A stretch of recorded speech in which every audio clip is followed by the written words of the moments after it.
நிலத்துல வாழ்ற ஹெவியஸ்ட் கிரியேச்சர்ஸ்ன்னு வர கேட்டகரியில 3 பிளேஸ்ல இருக்கிறது தான் இந்த ஹிப்போபொட்டமஸ். பிப்ரவரி 15 வேர்ல்டு முழுக்க ஹிப்போ டேன்னு கொண்டாடுறாங்க. இதுங்கெல்லாம் ஒரு செமி அக்வாட்டிக் கிரியேச்சர்ஸ். ஹிப்போபொட்டமஸ்லாம் ஒரு நாளைக்கு 16 மணி நேரம் வரைக்கும் தண்ணீர்ல தான் செலவழிக்கும். இந்த ஹிப்போபொட்டமஸ்லாம் ஒரு நாளைக்கு 200 லிட்டர் தண்ணி குடிக்கும்னு சொல்றாங்க.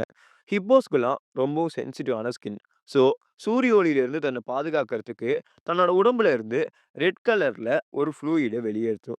நமக்கு சன்ஸ்கிரீன் லோஷன் இருக்கிற மாதிரி அந்த ஃப்ளூயிட் ஹிப்போபொட்டமஸ சன்லைட்ல இருந்து பாதுகாக்கும்னு சொல்றாங்க. ஹிப்போபொட்டமஸ்லாம் ஒரு ஹெர்பிவோரஸ் கிரியேச்சர்ஸ். என்னதான் இதுங்க இவ்ளோ வெயிட்டா இருந்தாலும், இதுங்களால 30லேருந்து 40 கிலோமீட்டர் பெர் ஹவர் ஸ்பீட்ல ஓட முடியும்னு சொல்றாங்க. தன்னோட டெரிட்டரிய பாதுகாக்கிறதுக்கு இதுங்கலாம் ரொம்ப அக்ரஷனா நடந்துக்கும். இதுங்கலாம் குரூப்பா தான் உயிர் வாழும். அந்த குரூப்ல ஒரே ஒரு பாஸ் தான் இருக்கும். அந்த கூட்டத்துல இருக்கிற வேற ஏதாவது ஹிப்போபொட்டமஸ் பாஸ் ஆகணும்னு நினைச்சதுன்னா, அது பிரசன்ட் ஹிப்போ பாஸோட சண்டை போட்டு ஜெயிச்சாகணும். சம் கேஸஸ்ல இந்த ஹிப்போ பேபீஸ்லாம் தன்னோட அம்மாவோட பூப்ப சாப்பிடும்னு சொல்றாங்க.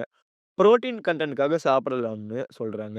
இதுங்களுக்கு 36 பற்கள் இருக்கு. இந்த பற்கள யூஸ் பண்ணி இதுங்க சாப்பிடவும், அதே சமயத்துல டெரிட்டரிய பாதுகாக்கிற சண்டை போடுறதுக்கும் இந்த பற்கள் இதுங்களுக்கு ரொம்ப ஹெல்ப்ஃபுல்லா இருக்கு. இந்த ஹிப்போபோட்டமஸால 5 நிமிஷம் வரைக்கும் அண்டர் வாட்டர்ல உயிர் வாழ முடியும்னு சொல்றாங்க. எப்பயுமே ஃபீமேல் ஹிப்போபோட்டமஸ் தான் தன்னோட குட்டிய ரொம்பவும் கேர் எடுத்து பார்த்துக்கும்னு சொல்றாங்க. 2 வகையான ஹிப்போபோட்டமஸ் ஸ்பீஷிஸ் இதுவரைக்கும் டிஸ்கவர் பண்ணியிருக்காங்க. The common hippopotamus, the PickMe hippopotamus. இந்த ஹிப்போபோட்டமஸ்லாம் சம் கிரியேட்டர்ஸோட சிம்பயோட்டிக் ரிலேஷன்ஷிப்ல இருக்கு. அதாவது நிலத்துல வாழும்போது ஹாக் பெக்கர்ஸ் பறவைகள்லாம் இதுங்க உடம்புல இருக்கிற பாராசைட்ஸ சாப்பிடுதுங்க. அதுவே தண்ணிக்குள்ளார இருந்ததுன்னா, டிலாப்பியா மீனும், பார்பல் மீனும் இதுங்களோட பற்கள்ல இருக்கிற எக்ஸ்ட்ரா ஃபுட்டையும், பாராசைட்ஸையும் சாப்பிட்டுட்டு இதுங்கள ஹெல்த்தியா வச்சிருக்குதுங்கன்னு சொல்லணும்.